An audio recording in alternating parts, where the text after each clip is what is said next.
आतिफ जमान लोगों की तरफ से एक बार फिर से दियत की ऑफ़र आई है। मेरा जवाब पहले भी ना था, आज भी ना है और हमेशा ना रहेगा। अपने शौहर मुरीद अब्बास के कत्ल का मैं कभी भी सौदा नहीं करूँगी, उसके खून का सौदा मैं कभी भी नहीं करूँगी। आप कहते हैं आतिफ जमान को सज़ा नहीं होगी और आदिल जमान का तो कुछ होगा ही नहीं। अगर आपको इतना ही यकीन है तो आप डर काहे को रहे हैं? आप फेस कीजिए ना ट्रायल को, और जो पैसा आप ऑफ़र कर रहे हैं वो बचा के रखिए। ट्रायल में जो पैसा खर्च होता है ना, वो काम आएगा आपके। और आपको अगर इतना यकीन है कि सज़ा नहीं होगी तो डरना तो नहीं चाहिए।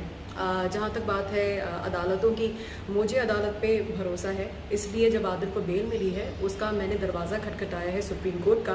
कल उसकी हियरिंग भी है और इंशाअल्लाह ताला मुझे यकीन है इंसाफ का बोलबाला होगा।